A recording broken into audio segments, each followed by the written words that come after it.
दोस्तों, मेरा नाम है कुमकुम बिनवाल। कल से वो न्यूज चैनल्स जो पिछले 1 साल से बढ़ती महंगाई पर एकदम चुप हैं, खास तौर पर पिछले 3 महीने से लगातार बेहिसाब बढ़ती महंगाई पर एक खबर नहीं चला रहे थे, इस बात पर नाच रहे हैं कि देखिए पेट्रोल डीजल पर एक्साइज ड्यूटी कम करके मोदी सरकार ने कितनी बड़ी राहत आम जनता को दी है। चलो, इस बहाने इन लोगों ने माना तो सही कि आफत थी महंगाई।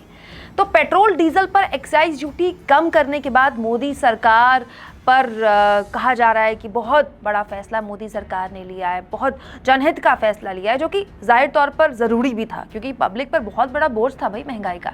लेकिन क्या वाकई ये पब्लिक पर एहसान किया गया है जैसा कि प्रचार किया जा रहा है, खासतौर पर बीजेपी के नेताओं द्वारा? लगातार बीजेपी के बड़े नेता और कार्यकर्ता मोदी जी को थैंक यू इसके लिए बोल रहे हैं। मतलब क्या वाकई थैंक यू बोलने वाला कुछ है? मैं ना आपको एक्साइज ड्यूटी का गणित आंकड़ों के हिसाब से समझा देती हूँ, आप ध्यान से सुनिए। 2014 में मोदी जी ने सत्ता संभाली।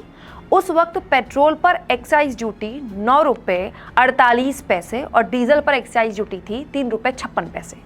पिछले 8 साल में मोदी जी ने 12 बार एक्साइज ड्यूटी बढ़ाई और 4 बार एक्साइज ड्यूटी को घटाया। अब उसे मास्टर स्ट्रोक कहा जा रहा है, 12 बार बढ़ा दी, 4 बार घटा दी। अब की बार पेट्रोल पर 8 रुपए और डीजल पर 6 रुपए एक्साइज ड्यूटी घटाई गई, तो भी एक्साइज ड्यूटी कोरोना काल से पहले 2019 वाले स्तर पर ही पहुंची है। जबकि तब से लेकर अब तक आमदनी और रोजगार में कितना फर्क आ गया आप जानते हैं। कोरोना ने कितने घरों में गरीबी पहुंचा दी, कितने लोगों का रोजगार चला गया आप जानते हैं। 2019 में पेट्रोल पर एक्साइज ड्यूटी 19 रुपए 98 पैसे थी और आज के दिन ये 19 रुपए 90 पैसे है। डीजल पर एक्साइज ड्यूटी 2019 में थी 15 रुपए 83 पैसे और आज घटाने के बाद हुई 15 रुपए 80 पैसे, यानी तकरीबन बराबर। अगर 2014 से मैं इसकी तुलना करूँ ना, तो पेट्रोल पर एक्साइज ड्यूटी अब भी डबल है और डीजल पर एक्साइज ड्यूटी करीब 4 गुना है। लेकिन फिर भी देखिए, ऐसे प्रचार किया जा रहा है कि मोदी जी ने पब्लिक पर कितना बड़ा एहसान कर दिया।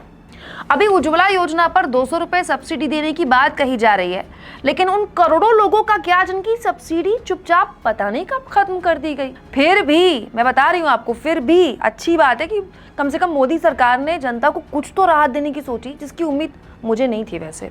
और सरकार पर ज़्यादा दबाव भी नहीं है क्योंकि किसी को फर्क ही नहीं पड़ता। न्यूज़ चैनल वाले महंगाई पे बहस करते नहीं है और पब्लिक तो महंगाई की सपोर्टर बन गई है ना। आप सड़क पे निकली अभी बोले तो लोग कहेंगे महंगाई तो मुद्दा है ही नहीं। तब भी नहीं थी जब नींबू 300 रुपये किलो पार चला गया था, अभी नहीं है जब एक्साइज ड्यूटी कम की गई है। लेकिन फिर भी मैं कहूँगी कि ये फैसला बताता है कि महंगाई सरकार को असहज कर रही है, अनकंफर्टेबल कर रही है। सरकार ये बात मानती है कि तमाम मुद्दों के बीच महंगाई एक मुद्दा है और किसी भी मुद्दे से उस मुद्दे को आप नहीं दबा सकते।